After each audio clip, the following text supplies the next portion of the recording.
There we go. Okay.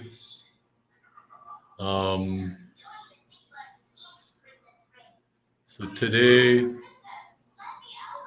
just wanted to go over all the administration stuff and maybe do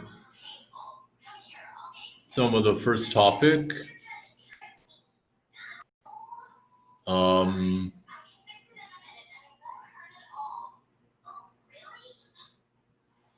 And then probably we'll have like a break, and then we might do more. Okay. So here I just brought up, so far the only things that I've posted with my e-learning is just the link to this session. You're all here, so that's a good sign. I guess the people who aren't here aren't, so I don't know. Anyways, so we also have some course notes and a course outline.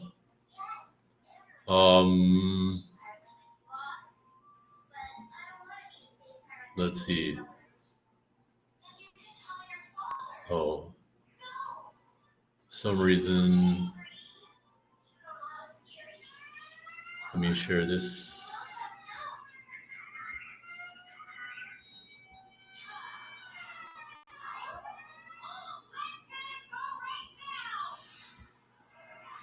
We have the course outline. You can see all the information, my email, the recordings of all the classes will be uploaded to YouTube, and then links will be posted in my e-learning. Yeah. Let's see. There's also course notes on my e-learning. Actually, the course notes, they're missing a lot of proofs, and the reason is that if we need to go through the proofs, I'll be doing that. Like I'll record that on and post it on YouTube. You know, so I didn't feel like it was necessary to write those down, although at some point I will add proofs, just not in time for the class to start. Okay. Also in the course notes, I put in some like references, some reference books, which if you have the chance to read, they can be good. They can be helpful. One of them is actually free. When I open up the course notes and show you, I'll talk more about that. Okay. What you can expect every week is to kind of check the notes to see what we're doing, and also like when you're doing an assignment, it can be helpful to know what the definition of this or that is. So that's what the course notes are for. Indeed, in classes in general, what we'll be doing, like when we meet live, we'll be going over like problems or something, or if you have anything that's not clear, we can go over that. Okay, not today because we have no problems yet. We have no assignment yet.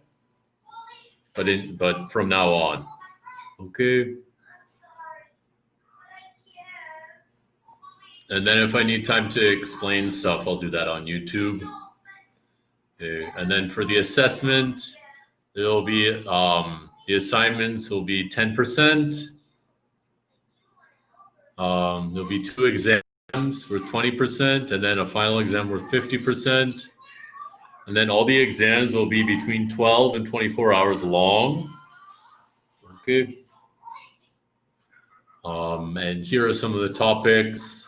what we do is we start with the just some basic axioms for set theory, and then starting from those, we want to construct basically all the reasonable stuff you'll meet in math.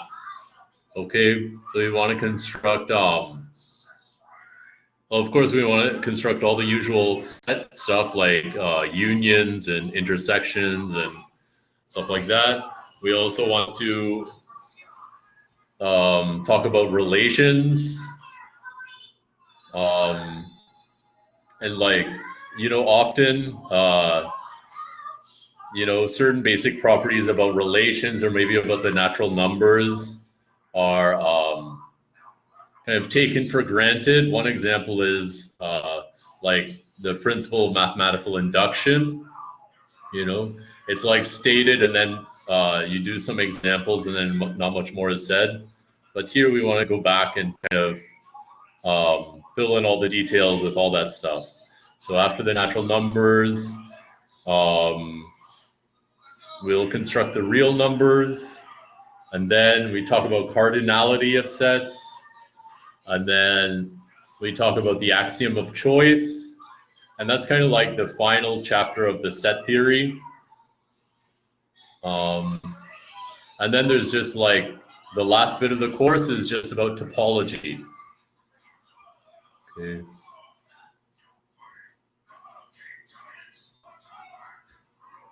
Okay, let me stop sharing this.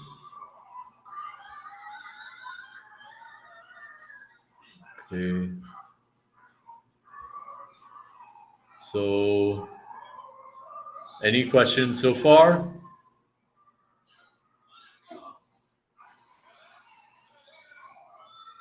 Okay.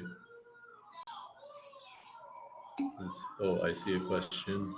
No, okay. So let me just give you a quick tour of the notes for this course. Okay.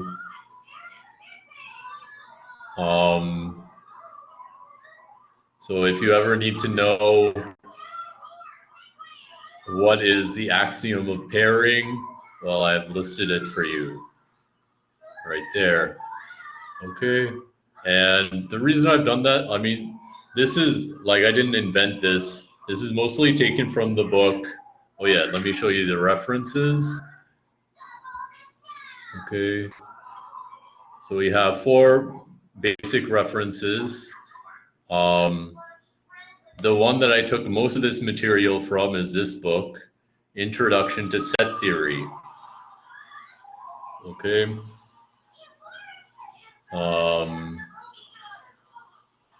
But there's a couple other good books on set theory. One is by Almos, it's Naive Set Theory. And there's also a book by Kaplansky, Set Theory in Metric Spaces. I'll say that there is a way that you can get these textbooks. But if you don't want to do that, then I will be like through like the recordings and YouTube and stuff, I'll be providing enough information for you to get by without any additional materials. Okay, and then also there's this, for topology, we have this other text by Hatcher. It's called Notes on Introductory Point Set Topology, and that is free for everyone to download. So, when we get there towards the end of the course, you please do that. It's they are pretty good notes with lots of nice pictures. Oh, just a moment.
we'll take it up in class, or we'll just skip it, you know. Okay. So let me stop sharing that. Okay, so did you guys have any questions so far?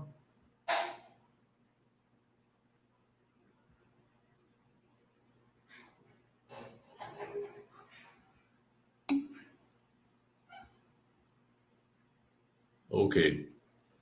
So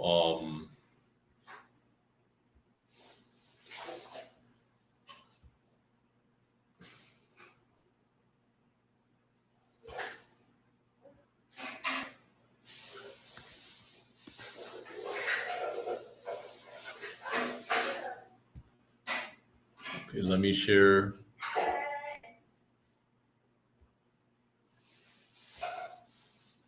This. Okay.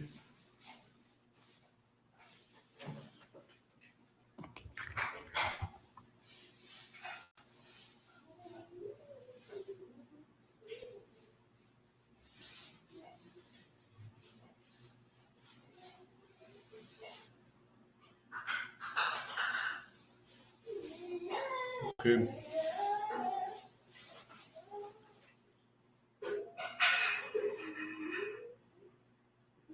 Okay, so what is our plan for this class? Our goal is we kind of want to build up kind of all the blocks, like all the mathematical structures we need for other courses, but we want to build it like kind of from the ground up as much as possible. So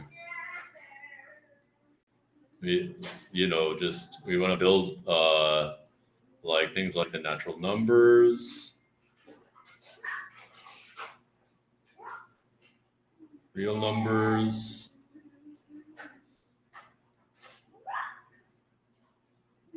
from the ground up. Okay. Well, what does that mean? Well, we have to start from somewhere, so we're going to start from these axioms, set theory. Okay.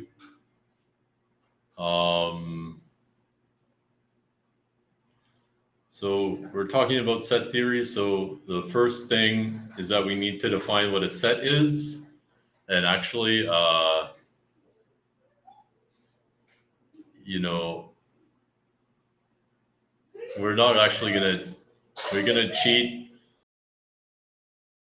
Okay, so we're gonna say, you know, what is a set? Well, what is a set? It should be something that is just, a set is like has members.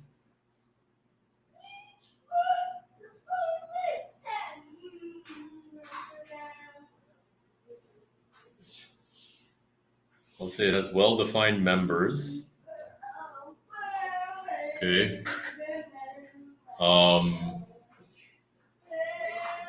And what are the members? Well, actually for us, usually the members will just be other sets, but actually we can just say like, we won't really say what the members are. Okay. So a set is just like some abstract grouping of the members of the set. Okay. And we want our set, like our concept of a set, to satisfy a bunch of properties, which is why we have the axioms. Okay. Before we get into the actual the actual axioms, let's just recall like our notation for sets. So our notation like one way to define a set, I might, if I write this, so if I write A equals 1, 2, 3, 4, and I have that in curly brackets, that just means that my set A, the members of A are 1, 2, 3, and 4. Okay. And I can repeat, you know, it's okay if I repeat some of the sets. Okay. A set just knows what its members are, and if you ask it, is like if you ask A, is 1 in A, then A will tell you yes. And is 5 in A, and then A will say no. You know, it just knows what its members are and knows what it's not its members. Okay. So here, the members of A are 1, 2, 3, and 4, and here's two different ways to express that. Or I can write, maybe it's like all the elements of the integers such that, and here I can write some property. 1 is less than or equal to x is less than or equal to 4. That's going to give me the same set. Okay. So that's just our notation. And then here we have, you know, like some property. So to talk about sets, we, you know, we often use this notation where I write, I take the elements of some set satisfying some properties. We need to know what is a property. Okay. So if I let 1 less than or equal to x less than or equal to 4, this is a property.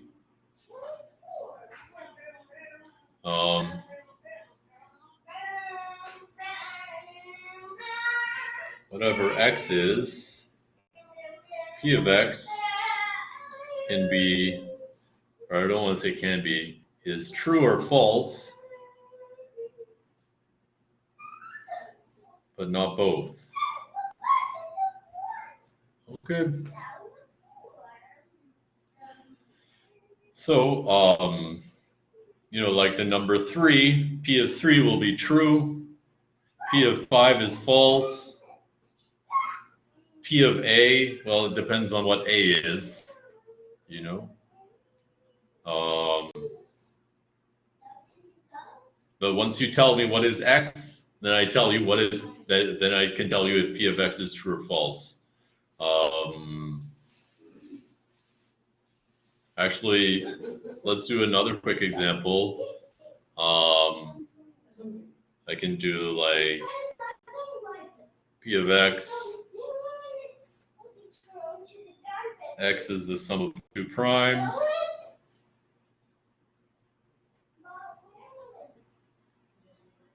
Okay.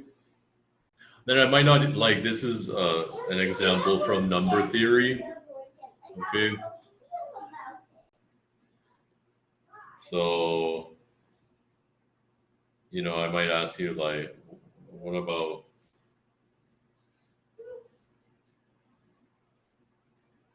I don't know, this number, is this number the sum of 2 primes? Actually, I don't know off the top of my head if it is or it is not, but I know that either it is or it's not. So p of x is a property. It just so happens that it's hard to decide whether it's true or false, but it's definitely either true or false. Okay.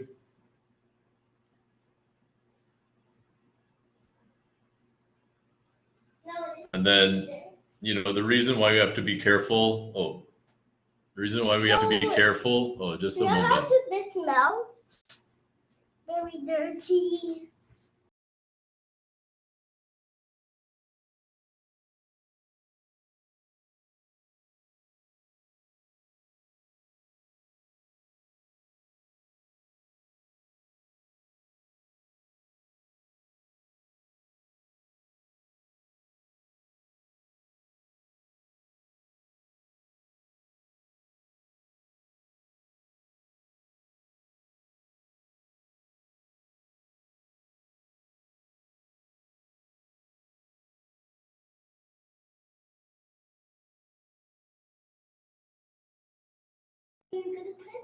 Okay. Yep. Okay. Sorry about that. Let's see. So yeah, we have, we need our property to be kind of like well defined. It needs to be either true or false, but not both. Let me just give you an example of, kind of properties that are not well defined. Luckily, they're not usually like, they're just kind of quirks with the English language, I guess. You know,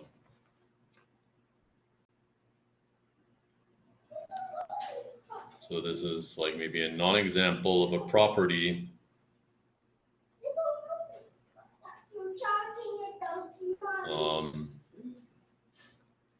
Then,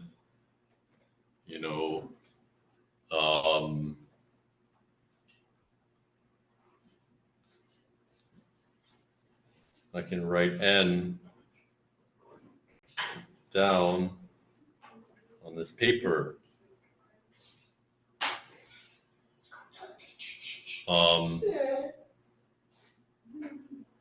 At first it might seem okay, like P of 1 is true, P of 2 is true. Well, to write P of 1, I had to write 1, right? So, okay. It's another one, like what about P of... You can write a pretty big number. Well, this is supposed to be a 5. Okay, that's true.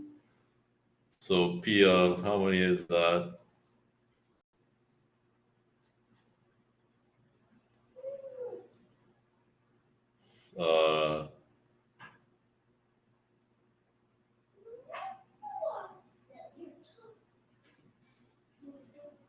I don't know, some huge number, right? And actually, if I could write this number down, I could also write a number like one more than this, because all I would have had to do would be to write a 6 here. Okay, so actually it seems like I could write any number down, because I mean, this example is just from the textbook, but because whatever number I write down, if I could write this like a certain number down, I can write a slightly bigger number if I just write slightly smaller. Okay. So it seems like P of n should be true for all n, at least by that rough argument. But that's like,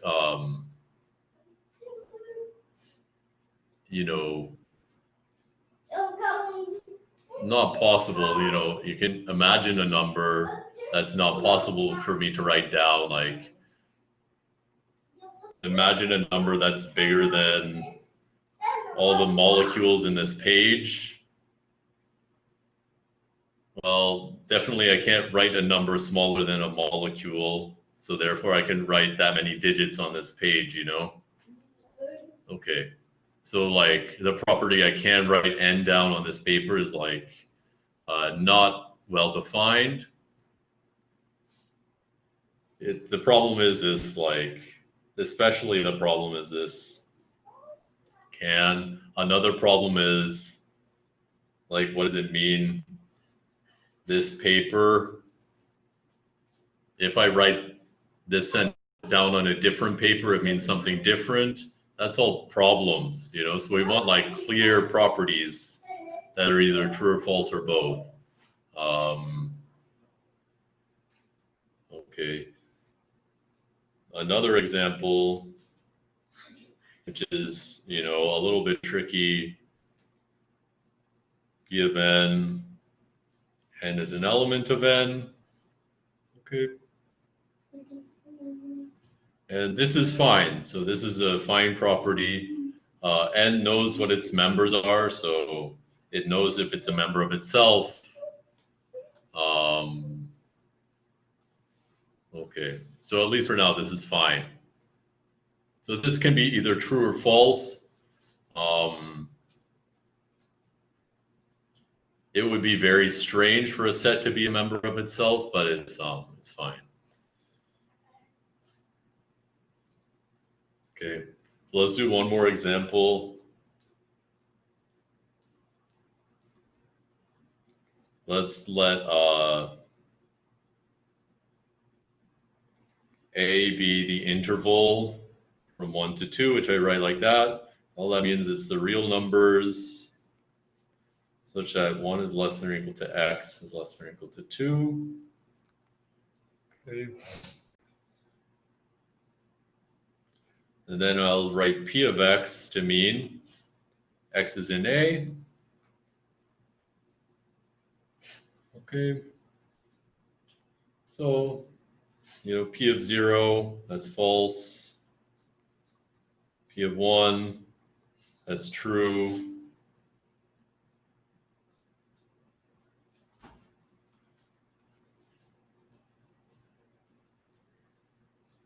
P of 2 to the 3 halves, I don't know. Even though I don't know what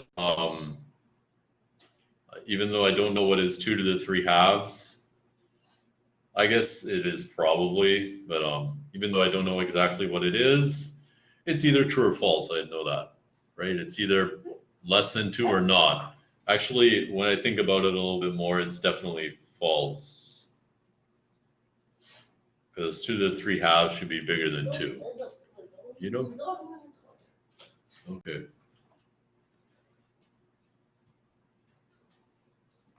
And then like P of 3 halves is true.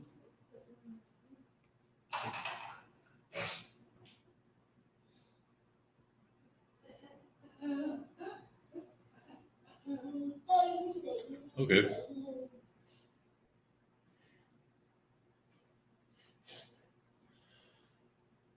Okay, so I hope that, so does anyone have any questions about this concept of a property and of a set? I'll just wait for 1 minute to give you a chance.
Okay, so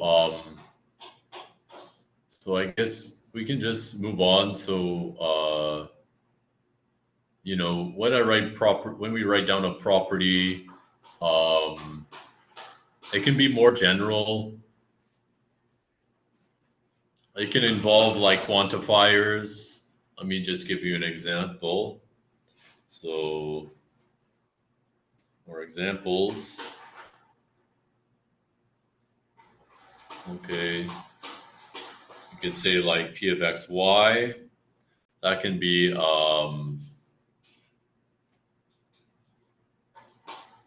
there exists z with x and z and y and z. Okay.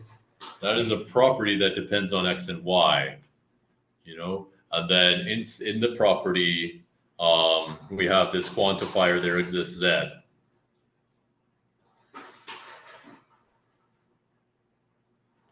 Okay.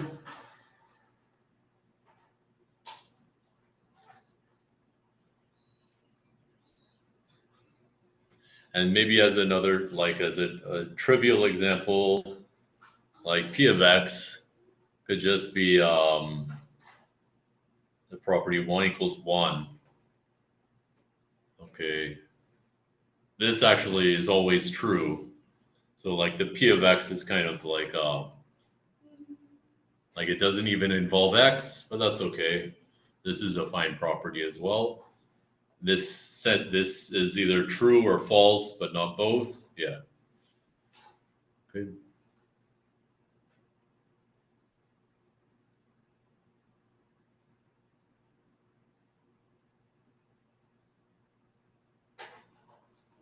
Okay.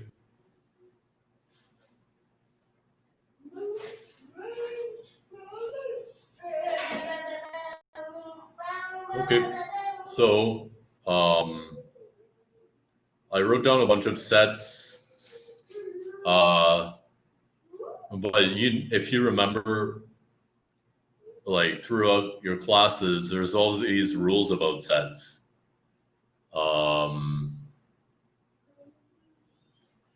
You know, but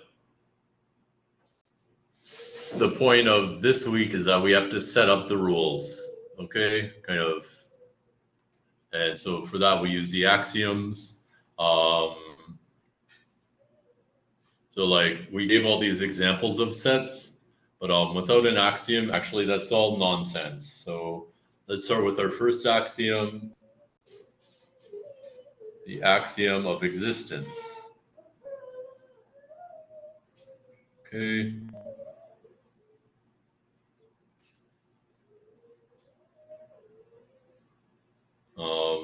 It seems pretty reasonable. It just says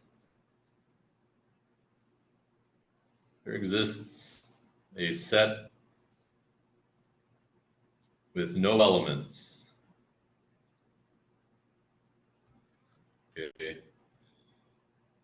Actually, according to this axiom, it's okay if there's like 5 sets with no elements, as long as there's at least one. Okay. So at least we have some set to work with. The set has nothing in it, that's okay.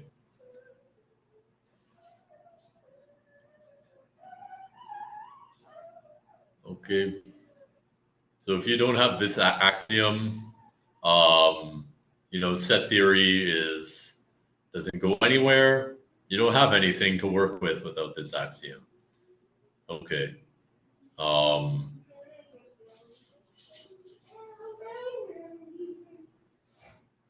Okay. So we have our first axiom. We need to also know when our 2 sets equal. Probably you remember from first year. 2 sets are equal if they have exactly the same elements. So that's called the axiom of extensionality, or axiom of extension. Okay. Let's say like A and B are sets.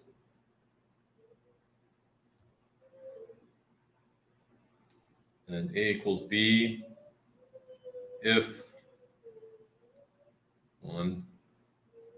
all elements of A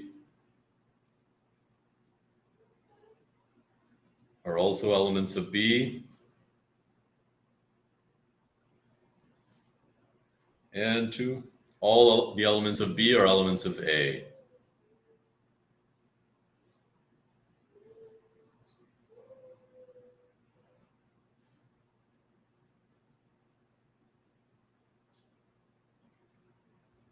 Okay.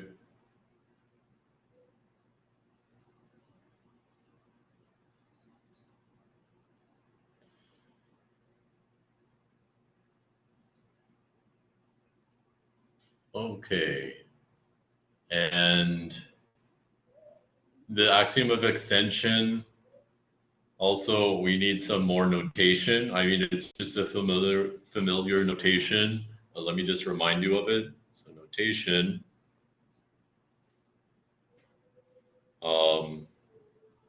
X is in A, that means X is a member of A,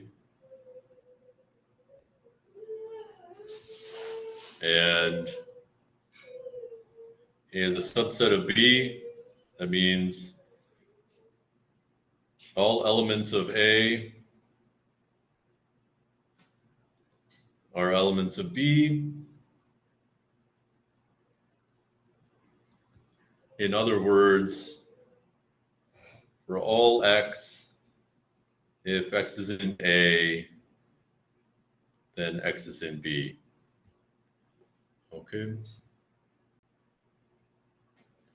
So we can rewrite the axiom of extension to mean that if A equals B, if and only if A is a subset of B and B is a subset of A, right? So, oh yeah, this is the notation for subset.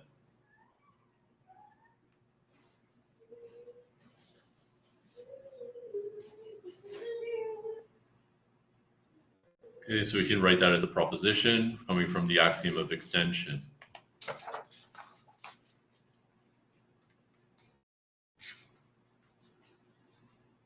Okay.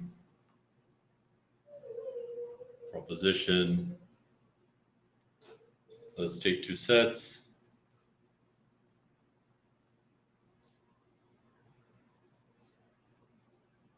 A equals B if and only if A is a subset of B and B is a subset of A. Good.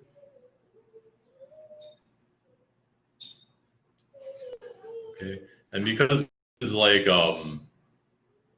we're supposed to be starting from scratch, let's prove this from the axiom. Okay, just to be safe.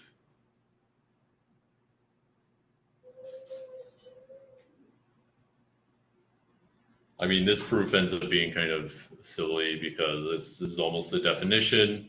But anyways, we should still be careful. Okay. So A subset of B means for all X, if X is in A, then X is in B, and then B is a subset of A, that means for all X, if X is in B, then X is in A. Okay.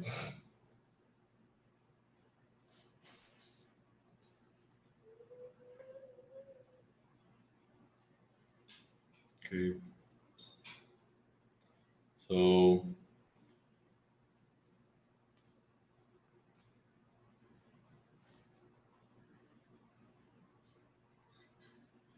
So, and if they're both contained in each other, then all the elements of A are in B, and all elements of B are in A.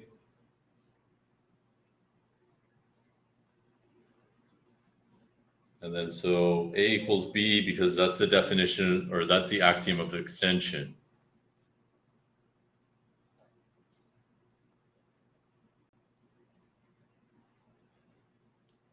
Good. Now, if A equals B, then A is a subset of B, and B is a subset of A, because they're both the same, so all the elements of one are also in the other. Okay. Okay, and that is the end of that proof. I don't know. It's probably faster to just say that the proof is just by the axiom of extension and definition of subset, you know. Okay. Now that we have the axiom of extension and the axiom of existence, we can ask how many sets are there that have no elements? Okay. And we have an answer. we would kind of have problems if there was more than one. So luckily there's just one. So suppose S and S prime have no elements.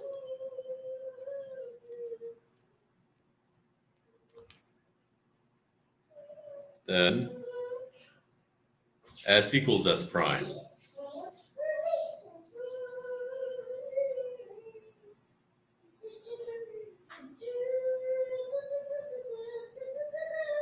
Okay, so let's prove that. We'll use our two axioms.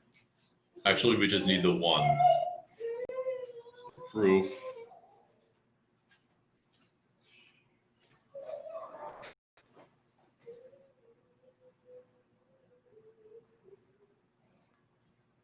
So every element of S is also an element of S prime. This is actually vacuously true, right? I could also say that every element of S is a pink elephant, or I could say every element of S is, 10 feet tall. Those are both true. The reason is that there's nothing in S. Okay, so it's true that every element of S can be whatever you want because there's nothing. Okay, so in particular, we can say that every element of S is also an element of S prime. Because S prime has no elements, we can write the same thing, but with S and S prime switched.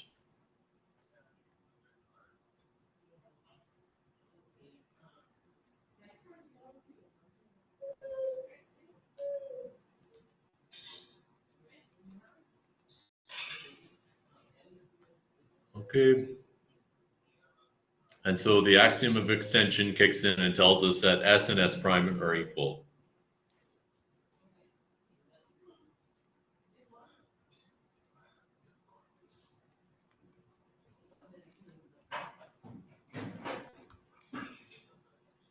Okay. So these are both true vacuously.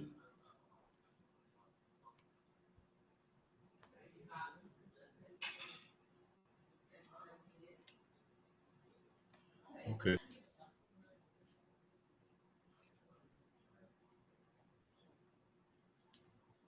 Okay, so that's kind of a relief. Our axiom of existence just said there was a set with no elements.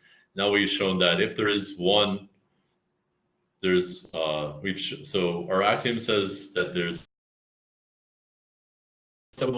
this proposition tells us that there is at most one set with no elements, and so there's exactly one set with no elements. So we can give it a name.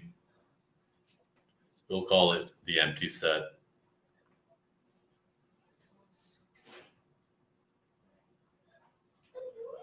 So now we can say the set with no elements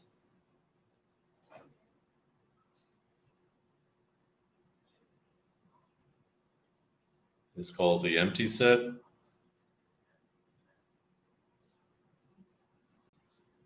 It is written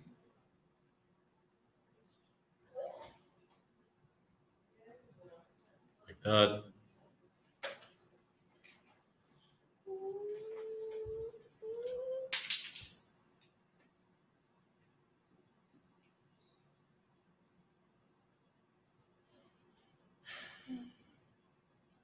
Okay.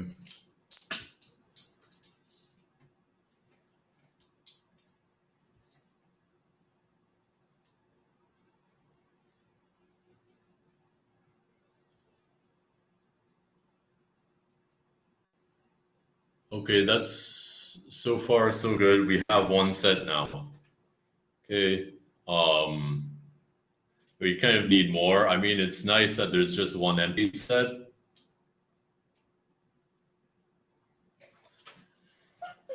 Now we know that we can write things like A and B are disjoint to mean this. If there's more than one empty set, this makes no sense. Okay. But we still need more. Luckily, we have a lot more axioms to work with. So let's introduce another axiom.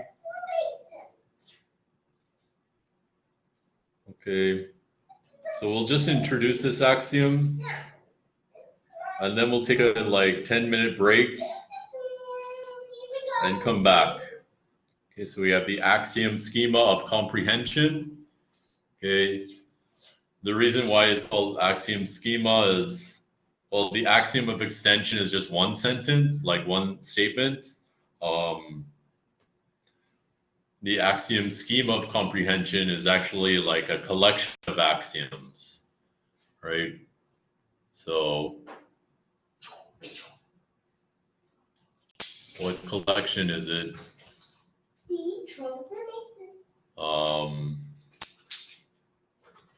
Let P of X be a property of X.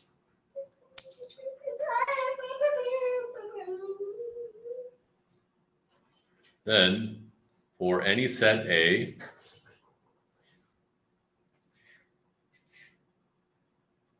there is a set B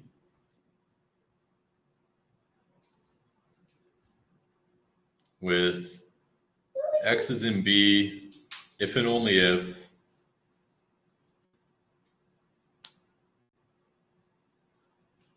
X is in A and P of X holds. Okay.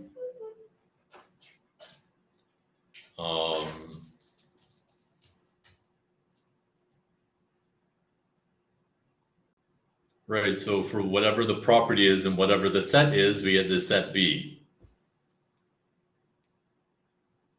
Okay. So it's really like a bunch of different axioms. That's why it's called the axiom schema of comprehension. Okay.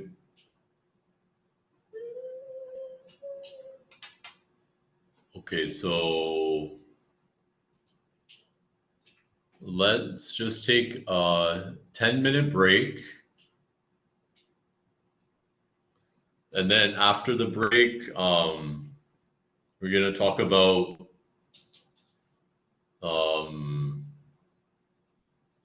this thing called Russell's paradox, which is very much related to this axiom. Okay. So if you have any questions, please type them in the chat during the break. Let's pick back up at 4.